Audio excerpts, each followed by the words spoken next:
زندہ ہے جنگوی، زندہ ہے جنگوی، زندہ ہے جنگوی، نئی صبح نیا آغاز، کل کو سمجھ آئی کہ نہیں آئی؟ بولو نا. ہم پیروکار در پیروکار ہیں، لیکن حقیقت یہ ہے کہ قرآن کہتا ہے اطیعوا اللہ و اطیعوا الرسول، اللہ اور اللہ کے رسول کی اطاعت. اگر آپ کو کسی کی اطاعت میں، آپ کسی کے پیچھے، چاہے وہ آپ کی مسجد کا امام ہے، چاہے آپ کے ممبر کا مولوی ہے، چاہے آپ کے علاقے کا خطیب ہے، چاہے آپ کا قومی لیڈر ہے، چاہے آپ کا مذہبی رہنما ہے، کوئی فرق، اگر آپ اس کے احکامات یا اس کی گفتگو کے اندر اللہ اور اللہ کے رسول کے احکامات کی خلاف ورزی دیکھتے ہیں تو اس کی اطاعت کرنا ایمان نہیں، کفر ہے. اس کی اطاعت ایمان نہیں، بولیے نا، اس کی اطاعت ایمان نہیں. جو اللہ اور اللہ کے رسول کے احکامات کی خلاف ورزی کرے اس کی اطاعت ایمان نہیں، کفر ہے. نئے اور فقہ کے اندر ایک فرد کے پیروکار ہیں، جس فرد کو ہم امام کہتے ہیں، امام اعظم ابو حنیفہ، یعنی محض امام نہیں کہتے بلکہ بڑا امام کہتے ہیں کہ وہ فقہ کے ائمہ میں سے ایک بڑا امام ہے. جب ہم صحابی رسول کا تذکرہ کرتے ہیں، صحابی رسول کا تذکرہ کرتے ہوئے ہم لفظ امام استعمال نہیں کرتے. حالانکہ اگر ہم اس تناظر میں دیکھیں، فقہ کے حوالے سے دیکھیں، احادیث کو دیکھیں، کتاب اللہ کو دیکھیں، روایات کو دیکھیں، تمام تر دین کو دیکھیں، تو سارے کا سارا دین ہمیں اگر حاصل ہوتے تو وہ اصحاب رسول کے ذریعے محمد الرسول اللہ صلی اللہ علیہ وسلم سے لے کر اصحاب رسول نے میرے اور آپ تک پہنچائے، اس کا ذریعہ بنے ہیں. رسالت پناہ نے اصحاب کو دیے، اصحاب نے آگے محفوظ طریقے سے پہنچائے، لیکن صحابی کے لیے لفظ امام استعمال نہیں کیا جا رہا. اور یہاں پر فقہ کا امام ہو لفظ امام استعمال ہوتے، تاریخ کا امام ہو لفظ امام استعمال ہوتے، حدیث کا امام ہو لفظ امام استعمال کیے جاتے.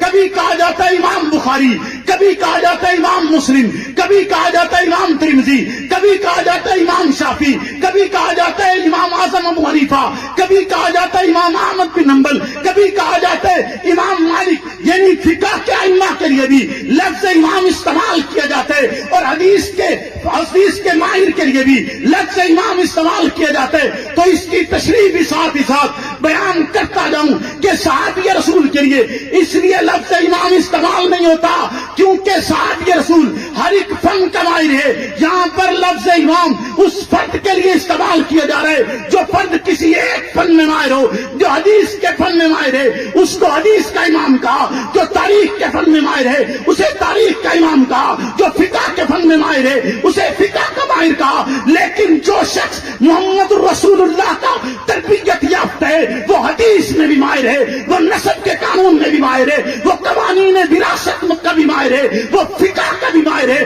وہ محمد الرسول اللہ کی 23 سالہ محنت کا نتیجہ ہے. اس کے لیے لفظ صحابی کا استعمال کر کے یہ بتلایا جا رہا ہے کہ یہ دین کا وہ معیار ہے، دین کی وہ کسوٹی ہے، دین کا وہ اصول ہے، دین کی وہ بنیاد ہے، دین کی وہ پہچان ہے جس کے لیے پیغمبر کہتے ہیں سألت ربی ان اختلاف اصحابی من بعدی فأوحى الی یا محمد ان اصحابک عندی بمنزلۃ النجوم فی السماء بعضهم اقوى من بعض ولکل نور فمن اخذ بشیء من اختلاف فهو عندی علی ھدی. سرکار کہتے ہیں میں نے اپنے رب سے سوال کیا اپنے صحابہ کے اختلاف کے متعلق، فأوحى الی یا محمد، رب وحی نازل کر کے کہتے کہ اے محمد ان اصحابک عندی بمنزلۃ النجوم فی السماء، آپ کے صحابہ میرے نزدیک ہدایت کے ستارے ہیں، ولکل نور، اور ان میں سے ہر ایک کے لیے نور ہے. فمن اخذ بشیء من اختلاف فهو عندی علی ھدی.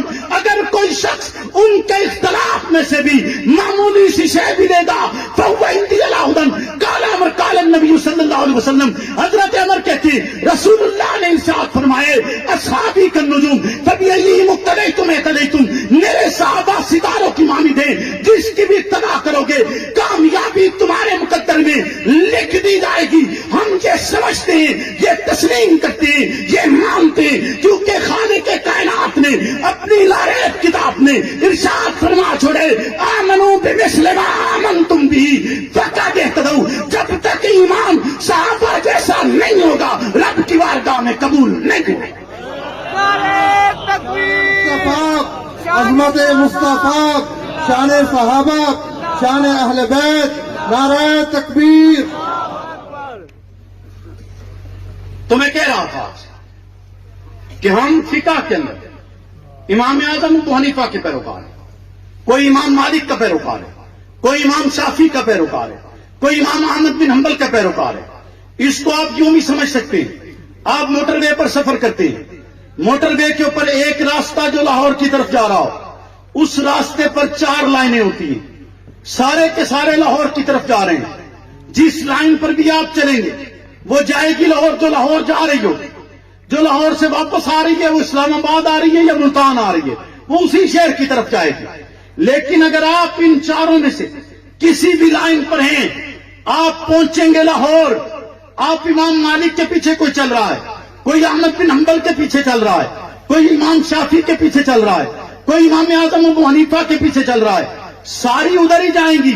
جو منزل مقصود یعنی جنت کی طرف جانے کا راستہ ہے.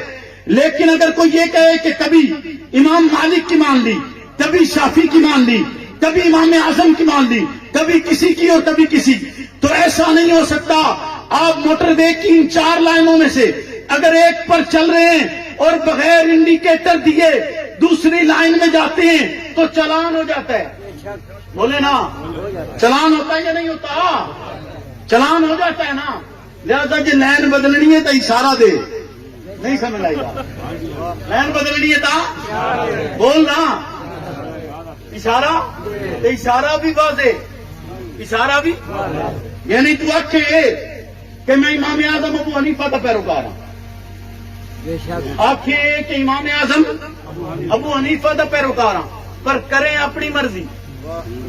بولے نا, پر کریں اپنی مرضی تے چل سکتا یعنی جی میں آخ دینا تو مثال دے طور پہ کہ تسا آخو تے کہ جو مشن آخ نماز ہے یہ عمل پیرا اسے تے, لیکن کرو اپنی مرضی. یہ چھڈنا ہے تو واضح اشارہ دینا, نہیں سمجھ آئے گا. چھڈنا ہے تو واضح نہیں تکیو سی. بولو نا, چلان ہوتی ہے نا, چلان ہوتی نا. توجہ ہے یا سکتے ہو؟ اگاں کریے تقریر یا بس کر دے تھکے تو نہیں بیٹھے؟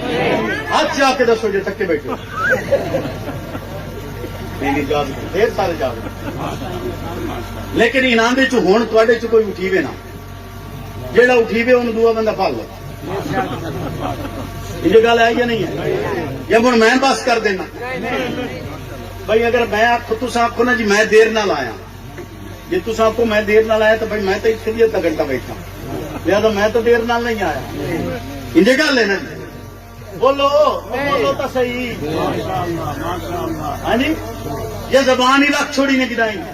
بھائی ایک گل یاد رکھا, جہے میرے تو عمر وڈے میں انہوں نہیں یاد پیا. بعد لوگ یہ بھی یاد دینا کہ یار جی بڑے میں جہے میرے ورگے یا میرے تو عمر سے چھوٹے میرے برا یا دوستوں ورگے میں انہوں آتا پیا. بولتے پہ گل سمجھ آتی پی کہ نہیں آتی؟ اگاں بولیے. میں اور آپ کس کے پیروکار ہیں؟ امام اعظم ابو حنیفہ کے فقہ میں. فقہ میں کس کے پیروکار ہیں؟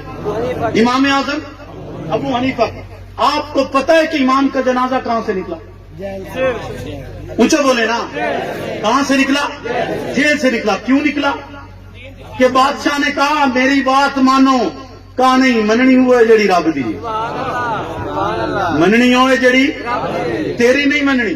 کہ مننی ہے, کہ مننی ہے رب دی. مننی ہوئے جڑی رب دی, مننی ہوئے جڑی رب دی. باندھ جیل چ رکھ. اور جنازہ امام کا جنازہ جو نکلا, امام طبعی موت فوت نہیں ہوئے. امام اعظم طبعی موت فوت نہیں ہوئے, زہر دیا گیا تھا. امام اعظم کو زہر دیا گیا تھا, زہر دیا گیا. امام کا جنازہ جیل سے نکلا, اکیلا جنازہ نہیں نکلا, ساتھ وصیت بھی نکلی. وصیت کے الفاظ کیا تھے؟ کہ مجھے عام مسلمانوں کے قبرستان میں دفن نہ کیا جائے. کیوں دفن نہ کیا جائے؟ کہ عام مسلمانوں کا قبرستان بادشاہ وقت نے غصباً قبضہ کر کے اس پر قبرستان بنائے، لہذا کسی غصب شدہ جگہ پر مجھے دفن نہ کیا جائے. بادشاہ نے کہا واہ ابو حنیفہ، جیتے جی بھی تو نے مجھے غاصب کہا اور مرنے کے بعد مجھے غاصب لکھا. جیتے جی غاصب کہا اور مرنے کے بعد غاصب. امام کی سوچ نہیں بدلی، الفاظ نہیں بدلے، طریقہ نہیں بدلا، اس امام کے آپ پیروکار ہیں. خیر یہ مثالیں تو بہت بڑی، حضرت حسین کی مثال دی، بہت بڑی مثال ہے. امام اعظم کی مثال بہت بڑی مثال ہے. میں اس امت کے ایک فرد، ایک عام فرد کی بات کرتا ہوں. اگرچہ وہ بادشاہ تھا لیکن فرد عام ہے. کوئی بڑا متقی یا پرہیزگار نہیں، کوئی ولی نہیں، کوئی غوث کتب ابدال نہیں، عام فرد ہے. اس فرد کو بہادر شاہ ظفر کہا جاتا ہے. بہادر شاہ ظفر کو قید کر لیا جاتا ہے. قید کرنے کے کچھ دن بعد اعلان کیا گیا کہ آج بہادر شاہ ظفر کی دلی کے محل میں دعوت ہوگی. بہادر شاہ ظفر کو لایا جا رہا ہے. لوگ سوچ رہے ہیں نامعلوم کن مفادات پر بہادر شاہ ظفر بک گیا، کن معاملات پر. بہادر شاہ ظفر نے انگریز سے سلوح کر لی. بہادر شاہ ظفر کو لایا جا رہا ہے، دونوں ہاتھ ہتکڑی میں، پاؤں بیڑی میں ہیں. اس کو دیکھ کر بھی لوگ یہی سوچ رہے ہیں کہ یہاں نہیں، محل میں جا کر معاملات طے ہو جائیں گے. محل میں پہنچا. محل میں پہنچنے کے بعد بہادر شاہ ظفر کا ایک ہاتھ کھولا جاتا ہے. ایک ہاتھ کھولنے کے بعد دسترخوان بچھایا جاتا ہے. اس دسترخوان پر 12 مختلف برتن رکھے جاتے ہیں. ہر برتن کا رنگ مختلف ہوتا ہے. بہادر شاہ ظفر سے کہا جاتا ہے بہادر شاہ اپنے ان برتنوں کا ڈھکن اٹھاؤ اور کھاؤ یا دیکھو.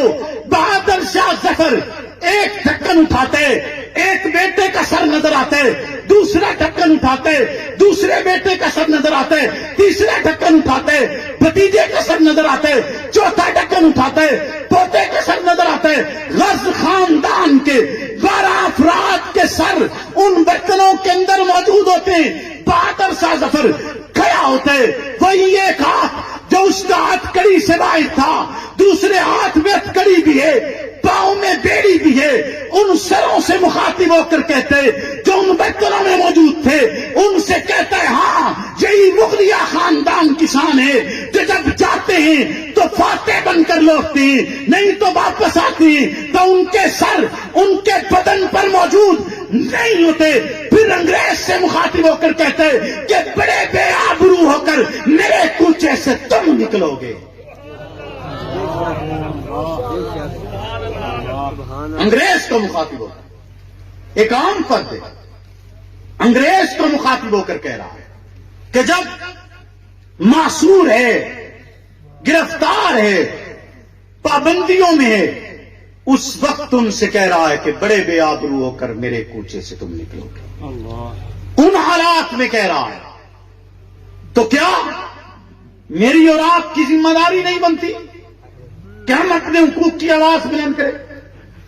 بولیے نا، کیا میرے اور آپ کا حق نہیں ہے کہ وہ مقدس ترین جماعت جس نے اپنا سب کچھ پیغمبر اسلام کے لیے نچھاور کر چھوڑا، اپنا سب کچھ پیغمبر اسلام پر باہر چھوڑا، جو گھر کی دیوار پر ہاتھ پھیر کر تلاش کرتے ہیں کہ کہیں سوئی تو باقی نہیں بچی، جو پیغمبر کی خدمت میں پہنچی نہ ہو، جو پیٹ پر پتھر باندھ کر کھندقیں کھودتے ہیں، جو تلوار نہیں ملتی تو چھڑی بنا کر کافروں کے لشکر سے ٹکرا جاتے ہیں، جو میرے اور آپ کے محسن ہیں، میرے اور آپ کے راہبر ہیں، میرے اور آپ کے قائد ہیں، میرے اور آپ کے لیے معیار عدل ہیں، میرے اور آپ کے لیے معیار ایمان ہیں، میرے اور آپ کے لیے معیار انسانیت ہیں، میرے اور آپ کے لیے پیغمبر کی تربیت یافتہ وہ نمونہ اور وہ مثال ہے جس کی بدولت میں نے اور آپ نے اپنا ایمان تراشنا ہے، میں نے اور آپ نے اطیع اللہ و اطیع رسول کے مطابق زندگی کو بسر کرنا ہے، اس حقوق کی آواز کو بھی میں نے اور آپ نے بلند کرنا ہے۔ جب آپ کی اور میری دہلیز پر کوئی ایسا فرد آئے جو مجھ سے اور آپ سے یہ کہے کہ ہم آپ کے حقوق کی بات کرتے ہیں، جہاں آپ اپنے دیگر حقوق کی بات کریں وہاں آپ کا یہ بھی حق ہے، اس حق کی بھی بات کیجیے گا۔ اور اگر اس حق کی بات کرتے ہوئے کوئی رکاوٹ آتی ہے، کوئی مشکل آتی ہے تو رب پر بھروسہ کرتے ہوئے یہ کہہ کر گزر جائیے گا، فنا فی اللہ کی تہمیں بقا کا راز مضمر ہے، جسے مرنا نہیں آتا اسے جینا نہیں۔